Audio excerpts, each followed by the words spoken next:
आज हम एक अमीरों की बायबैक स्ट्रैटेजी के बारे में थोड़ा-सा बात करने की कोशिश करेंगे। अमीरों की क्यों बोल रहे हैं इसके बारे में भी हम आगे बात करेंगे। पहले एक बार देख लेते हैं कि कुछ लोग सिंगल शेयर बायबैक स्ट्रैटेजी के पीछे काम करते हैं, जिसमें कई बार क्या होता है मुनाफ़ा जब ज़्यादा होता है, बायबैक प्राइस जब ज़्यादा ऊपर होता है और स्टॉक मार्केट में जो प्राइस चल रहा होता है वो बहुत नीचे चल रहा होता है, तो अपने को यहाँ पे सिंगल शेयर बायबैक स्ट्रैटेजी में अपॉर्च्युनिटी देखने को मिलती है। अब यहाँ पर जैसे इंडिया मार्ट का आज जैसे जैसे बायबैक अभी जारी हुआ है, बायबैक अभी रिकॉर्ड डेट जारी नहीं हुई है कि ऐसे अप्रूव हुआ है बायबैक। तो उसमें 4000 के ऊपर बायबैक प्राइस अप्रूव हुआ है और इंडिया मार्ट के ऊपर आज के दिन जो प्राइस चल रहा है वो 3046 के आसपास में चल रहा है। तो यहाँ पे 950 रुपए के आसपास में अपॉर्चुनिटी दिख रही है लोगों को।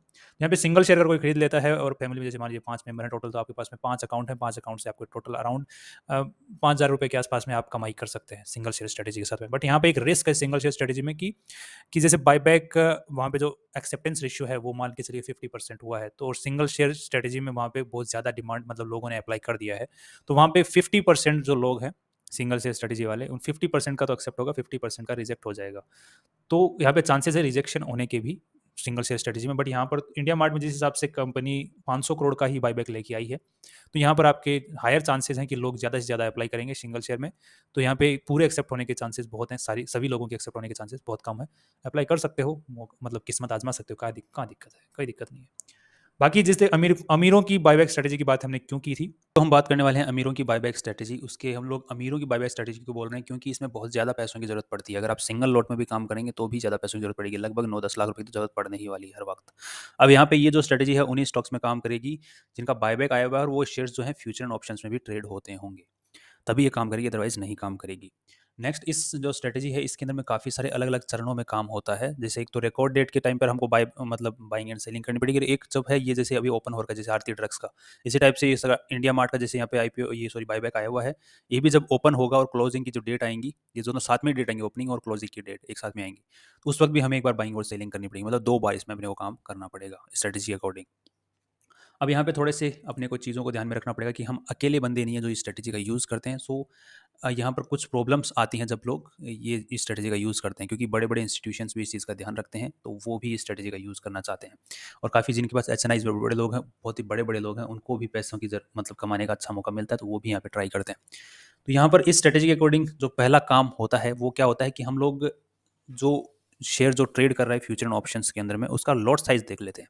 तो लॉट साइज जैसे हम लोग इंडिया मार्ट की यहाँ पर बात करें जिसका बायबैक का जो डेट है वो 25 तारीख का है, मतलब 25 अगस्त का, और आज है 24 अगस्त। तो आज हम लोग इसको कर सकते हैं क्योंकि T+1 डे का सेटलमेंट पीरियड है आजकल चलता है। तो यहाँ पर आज अगर हम इसको इंडिया मार्ट को ऐड करते हैं तो हमें इस स्ट्रेटजी के अकॉर्डिंग पहले तो लॉट साइज पता करनी पड़ेगी। लॉट साइज क्या है? 300 शेयर्स का। तो हम लोग सिंपली क्या करेंगे इस strategy as per this strategy, हम लोग इंडिया मार्ट का जो शेयर्स हैं उनको खरीद लेंगे, 300 शेयर्स खरीद लेंगे और एक लॉट जो है फ्यूचर का उसको सेल कर देंगे। तो यहाँ पर आपको इंडिया मार्ट का जो शेयर का प्राइस चल रहा है वो 3133 रुपये चल रहा है और जो फ्यूचर प्राइस चल रहा है वो 3129 चल रहा है। तो यहाँ पे आपको 0.1 0.2% का डिफरेंस जो है ऊपर नीचे चल देखने को मिल सकता है, तो वो नॉर्मल है। बट यहाँ पर एक चीज़ और ध्यान देने वाली बात ये है कि कई बार क्या होता है कि हम लोग अकेले तो है नहीं, स्ट्रेटेजी का यूज़ करने वाले बहुत सारे हैं, तो क्या होगा, ज़्यादातर लोग क्या करेंगे, शेयर को खरीदेंगे और फ्यूचर को शॉर्ट करेंगे। तो उससे होगा क्या कि फ्यूचर का जो प्राइस होगा वो ऑटोमेटिकली नीचे चला जाएगा और जो शेयर का जो भाव है, जैसे यहाँ पर भी हो रखा है, शेयर का भाव 33 चल रहा है और यहाँ पर ये चल रहा है 30 के आसपास में। तो मतलब ये अभी लाइव मार्केट चल रहा है इसलिए ऊपर नीचे हो रहा है अभी लाइव लाइव के अंदर में। सो यहाँ पे कंफ्यूज मत होइएगा क्योंकि ये ऊपर नीचे हो रहा है। इसका मतलब कि लोग बेच रहे हैं फ्यूचर को तो और स्टॉक को खरीद रहे हैं, इसका मतलब वो शिफ्ट हो जाएगा फ्यूचर प्राइस जो है स्टॉक के प्राइस से। तो जितना अगर अगर बहुत ही ज़्यादा नीचे शिफ्ट हो जाता है तो हमें इस स्ट्रेटजी का यूज़ नहीं करना है, क्योंकि वहाँ पर फिर हमें रिस्क का चांसेस रहता है। रिस्क का चांसेस किस तरीके से रहता है कि मान लीजिए हमने स्टॉक को खरीद लिया और जो फ्यूचर का जो प्राइस है वो जो है बहुत ही ज़्यादा नीचे चल रहा है, तो हम लोग फ्यूचर को सेल करेंगे और जो स्टॉक है उसको खरीदेंगे। तो अल्टीमेटली होगा क्या, जब एक्सपायरी आ रही होगी फ्यूचर की तो वो अल्टीमेटली स्टॉक के प्राइस के ऊपर में आएगा। ठीक है, क्योंकि हमेशा जब भी एक्सपायरी होती है फ्यूचर का प्राइस एग्जैक्ट स्टॉक के प्राइस के आसपास चल रहा होता है, फिर स्टॉक के प्राइस पर ही चल रहा होता है। राइट, तो वहां पर अगर हमने बहुत ही ज्यादा उसको सेल कर रखा है नीचे, इसका मतलब वो एग्जैक्टली स्टॉक के प्राइस के आसपास मतलब ऊपर आएगा, तो हमें वहां पे नुकसान देखने को मिलेगा। राइट, तो यहाँ पर कोशिश ये करिएगा अगर फ्यूचर प्राइस स्टॉक के प्राइस से ऊपर चल रहा होता है तो हमें प्रॉफिट की अपॉर्चुनिटी और भी ज़्यादा रहती है।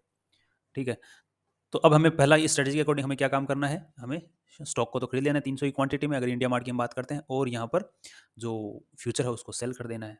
अब हमें इसको कब तक होल्ड करना है, हमें होल्ड करना है जब तक कि रिकॉर्ड डेट ना निकल जाए। रिकॉर्ड डेट निकल जाएगी, उसके बाद में हम इसको सेल कर देंगे, फ्यूचर को भी बाय कर लेंगे और स्टॉक्स को सेल कर देंगे। तो यहाँ पर हमारा कोई रिस्क नहीं है। क्यों नहीं है रिस्क? क्योंकि जैसे अगर इस 2-3 दिन के अंदर या 5-7 दिन के अंदर में जब भी हम ये खरीद होल्ड कर रखते हैं स्टॉक को और फ्यूचर को, तो अगर शेयर नीचे जाएगा तो फ्यूचर हमें प्रॉफिट देगा, तो वहाँ पर हमें नो रिस्क नो लॉस। और अगर स्टॉक ऊपर जाएगा तो फ्यूचर भी ऊपर जाएगा, तो फ्यूचर हमें नुकसान दे रहा होगा, स्टॉक हमें प्रॉफिट दे रहा होगा, तो हमें again no loss no profit, यहाँ पे कोई इश्यू नहीं है। इस पूरी एक्टिविटी का कारण यही है कि जैसे ही हम रिकॉर्ड डेट को हमारे शेयर जो हैं वो लिस्ट हो जाएंगे कंपनी के रिकॉर्ड्स में जाके कि हाँ रिकॉर्ड डेट को इस बंदे के पास में ये शेयर्स मेरी कंपनी के थे, तो ये जब बायबैक खुलेगा ओपन होगा तो ये पार्टिसिपेट कर सकता है, ये एलिजिबल है। तो ये इस एक्टिविटी का पूरा काम है। तो हम रिकॉर्ड डेट को लिस्ट हो गए कंपनी के अंदर में, रिकॉर्ड्स के अंदर में।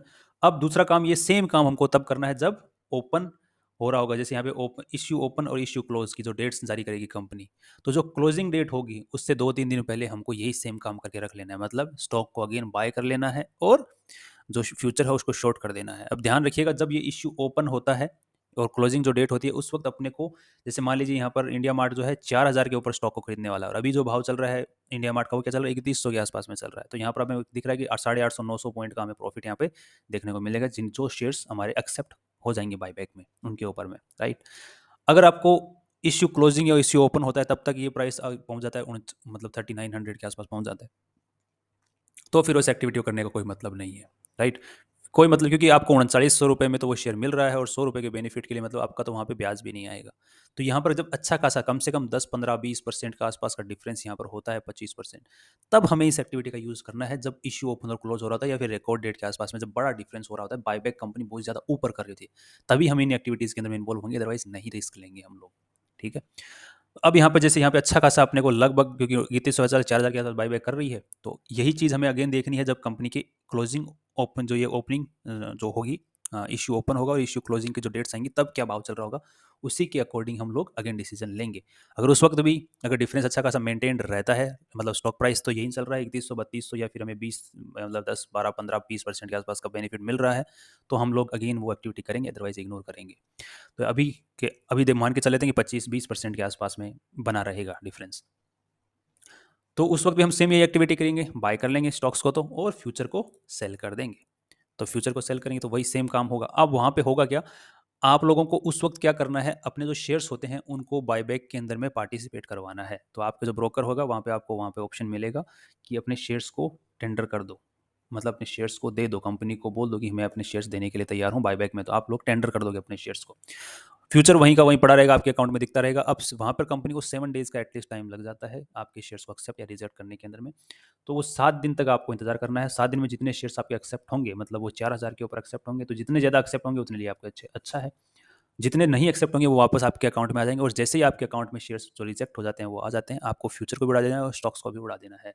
जो बच्चे मतलब रिजेक्ट होके आए हैं दोनों को उड़ा देना है, तो आपका काम वहाँ पर कंप्लीट हो चुका है। तो अब जितने शेयर्स आपके एक्सेप्ट होंगे उतना आपको बेनिफिट मिलने वाला है। मान लीजिए यहाँ पे 300 शेयर्स हैं और 100 शेयर्स एक्सेप्ट हो गए, तो आपको लगभग 90,000 का प्रॉफिट यहाँ पर हो जाएगा। अभी अगर हम लोग मान के चलें 3100 रुपये के आसपास में ही उस वक्त प्राइस चल रहा होगा, जब आप दोबारा बाय सेल करेंगे, जब इश्यू ओपन होगा यहाँ पर, उस वक्त इश्यू ओपन क्लोज होगा, उस वक्त जब आप बाय करेंगे तब भी 3100 के आसपास ही भाव चल रहा है, ये हम मान के चल रहे हैं।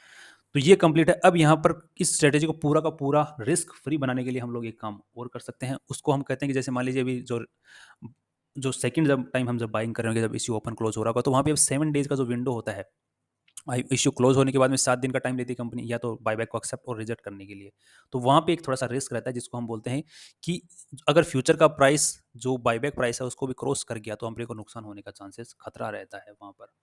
ठीक है, ज़्यादा नुकसान होने का खतरा नहीं है, बट काफ़ी लेवल का खतरा रहता है। बट हमें रिस्क फ्री बनाना है अगर स्ट्रेटेजी को, तो हम लोग क्या कर सकते हैं, सिंपली उस वक्त 4,000 का जो फ्यूचर में कॉल होता है उसको बाय कर लेंगे। 4,000 का कॉल बाय कर लेंगे इसी कंपनी का। जैसे इंडिया मार्ट की बात कर रहे हैं तो 4,000 का इंडिया मार्ट का कॉल बाय कर लेंगे। हम सिंपली क्या लिखेंगे यहाँ पे, इंडिया मार्ट 4,000, तो यहाँ पे हमारे सामने कॉल्स की लिस्ट आ जाएंगी।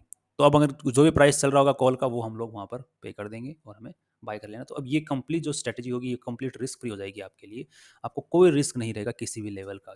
स्टॉक अगर ऊपर चला जाता है, नीचे आ जाता है, फ्यूचर ऊपर भाग जाता है, कुछ भी टाइप का होता है, तो आप कंप्लीट रिस्क फ्री रहने वाले हैं। और जो जितने शेयर्स कंपनी एक्सेप्ट कर लेगी आपके, उतना ही ज़्यादा आपको बेनिफिट होगा इसके अंदर में। और अगर जितने एक्सेप्ट नहीं करती है, जो रिजेक्ट हो जाते हैं, तो सिंपली आपको कोई नुकसान तो हुआ नहीं, आप उनको वापस भेज दो।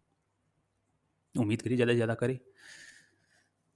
सो दैट्स ऑल, मतलब that's all the strategy is. और आई होप कि मैं समझा पाया हूँ। और अगर आपको कोई क्वेश्चन, कोई क्वेरी रहती है इसके अंदर में, तो do ask in the comments. और इसके अंदर हमने क्या किया, सिंपली जो बायबैक देखा, बायबैक के अंदर वही शेयर्स के अंदर में ये स्ट्रेटजी काम करी जिनके अंदर फ्यूचर एंड ऑप्शंस में ट्रेड होते हों। बाद में हमें लॉट साइज देखनी है, तो इसमें मैं दो टाइम लॉट साइज देखनी है। लॉट साइज के अकॉर्डिंग हमें शेयर को तो बाय करना है और फ्यूचर को सेल करना है। ध्यान रखना है, ये जो एक्टिविटी होगी बाइंग और सेलिंग की, ये 2 बार करनी है। तो रिकॉर्ड डेट के टाइम पर करनी है, मतलब रिकॉर्ड डेट से 1-2 दिन पहले खरीद लेना, बेच लेना करना है, और रिकॉर्ड डेट जाने के बाद में वापस उसको स्क्वायर ऑफ कर देना दोनों को। सेम यही एक्टिविटी खरीदना बेचना करना है, जो कि जो इश्यू क्लोजिंग जो डेट होगी उससे 2-3 दिन पहले खरीद देना है। मतलब शेयर को तो खरीद लेना है और फ्यूचर को बेच देना है। और जैसे ही आपके जो एक्सेप्ट होंगे, रिजेक्ट होंगे, जो रिजेक्टेड शेयर्स आपके अकाउंट में वापस आ जाते हैं, तो आपको उन शेयर्स को भी उड़ा देना है और फ्यूचर को भी उड़ा देना है। अगर आपको कंप्लीटली रिस्क फ्री बनाना है स्ट्रेटेजी को, तो आप लोगों को जो बायबैक का जो प्राइस होता है उसका कॉल बाय कर लेना है। उस प्राइस का कॉल बाय करने लेना है, फिर उसके आसपास का जो कॉल है उसको बाय कर लेना है। बस इतनी सी स्ट्रैटेजी है, सिंपल स्ट्रैटेजी है। इसमें कुछ भी दिमाग लगाने वाली चीज़ है नहीं। और इसमें आपको जो लगभग पैसों की ज़रूरत पड़ने वाली है, थोड़ी ज़्यादा पैसों की ज़रूरत पड़ने वाली है। लगभग 9 लाख, 8-9 लाख रुपए की तो मैक्सिमम ज़रूरत पड़ ही जाती है। क्योंकि इसमें आपको पैसों की जो ज़रूरत कहाँ पड़ेगी, जैसे कि यहाँ पे एग्जांपल के तौर पे देख लेते हैं कि इंडिया मार्ट का जो लॉट साइज़ है वो 300 शेयर्स का है, और अभी जो भाव चल रहा है वो 3137 चल रहा है, राइट? सो 3137 मल्टीप्लाइड बाय 300, तो यहाँ पे आपको 9.5 लाख रुपए की तो शेयर्स की जरूरत पड़ गई, जैसे इंडिया मार्ट की हम बात कर रहे हैं। और 2 लाख रुपए के आसपास में आपको जरूरत पड़ जाएगी यहाँ पर इसकी, जो फ्यूचर होगा इसको सेल करने की जरूरत पड़ जाएगी, तो वहाँ पे मार्जिन की जरूरत पड़ेगी आपको 2 लाख रुपए तक की। तो यहाँ पे 11.5 लाख रुपए की तो इंडिया मार्ट में जरूरत पड़ रही है। तो कुछ शेयर्स में ज़्यादा रुपयों की जरूरत पड़ती है, कुछ शेयर्स में कम रुपयों की जरूरत पड़ती है। तो लगभग 8-9 लाख रुपए तो आप मान के चलिए, कम से कम जरूरत पड़ती रहती है। ऊपर की साइड आपका कितना भी जरूरत पड़ सकता है, वो स्टॉक प्राइस के ऊपर डिपेंड करता है। कई बार तो 20-20 लाख रुपए तक की भी जरूरत पड़ जाती है। So that's the whole thing. And finally, I hope I have been able to make you understand, and see you tomorrow.